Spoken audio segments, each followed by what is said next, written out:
Someone is scrolling rental listings at midnight trying to make the numbers work.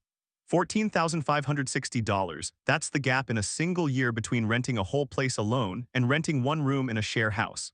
By the end of this video, you'll know the real ranked order of Australia's cheapest living options in 2026, and which cheap rent quietly turns into a trap. We pulled the numbers straight from Domain, SQM Research and Anglicare's 2026 rental data and lined them up side by side, not just one suburb's rent but the full weekly picture. Almost everyone hits this question eventually, moving out for the first time, a breakup, a new job, or a fresh start after arriving in Australia. The suburb isn't really the problem. The structure is. Here's the reframe. Cheap rent isn't the same as cheap living.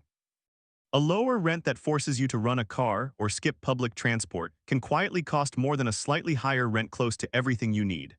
The real cost of a home isn't just the weekly rent. It's rent plus bills plus transport plus food access plus the risk that comes with an unstable house or a shaky lease. National rents are averaging around $800 a week across Australia's capital cities right now, with very few properties sitting empty. That's the backdrop every option in this video has to survive. Before the first rent payment even lands, there's usually a wall of cash to clear, a bond, weeks of rent in advance, and moving costs. That wall matters just as much as the weekly number. The cheapest option overall is usually living with family and paying fair board. It's stable, it protects savings, and it can be genuinely comfortable if the household gets along. The cost is smaller than you'd think, often just a few $100s a month toward food and bills. The real trade-off is privacy, timing, and independence, not money. This setup can be genuinely life-changing if you're saving a deposit, paying off debt, or getting back on your feet after a job loss or a big life change. If family isn't an option, a room in a share house is usually the cheapest independent choice. You're only buying one bedroom's worth of housing, everything else is shared, which is exactly why the rent drops.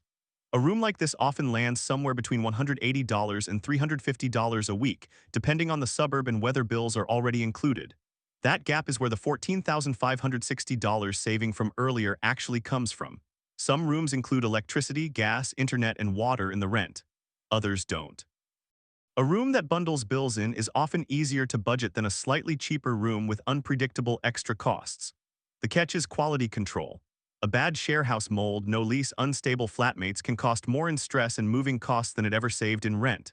If you need your own place, the cheapest version is usually a small unit in an outer suburb, not a house, and not an inner-city studio. But it often comes with one quiet condition attached to the low rent: a car. And that's exactly where the real cost starts to hide. Here's the twist most people miss. Add a car to that outer suburb unit and the effective weekly cost can climb past $580, even though the rent alone looked like the cheap option. A share room near a train, even at a slightly higher rent, can land closer to $395 a week once transport is counted, cheaper and steadier than the unit with the car. So pause on this for a second.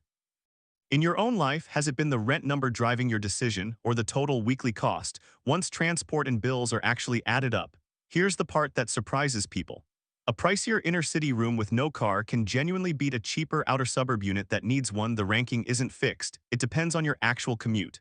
Moving further out or regional can lower rent too. It works best when the income holds up, secure remote work, a confirmed local job, or family support already in place there. It works worst when someone moves purely for the lower rent, then finds the local job market pays less or needs more driving. A rent saving can disappear fast against a drop in income. Van life and house sitting can look like the ultimate hack: no rent, total freedom. But that headline number rarely includes what comes next. Registration, insurance, fuel, paid campsites, showers, and laundry all add up quietly. For most people building savings steadily, a stable room still beats a heroic housing hack. And the most expensive version, renting a whole place by yourself, is usually a privacy purchase, not a budget move. It's the option behind that $14,560 gap from the start of this video. None of this means renting alone is always the wrong call. If your income covers it comfortably, the trade you're making, extra cost for full privacy and control, can genuinely be worth it. The right tier also depends on who you are.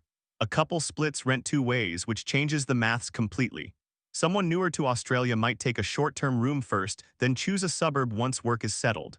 A single parent often needs a support network more than the lowest rent number.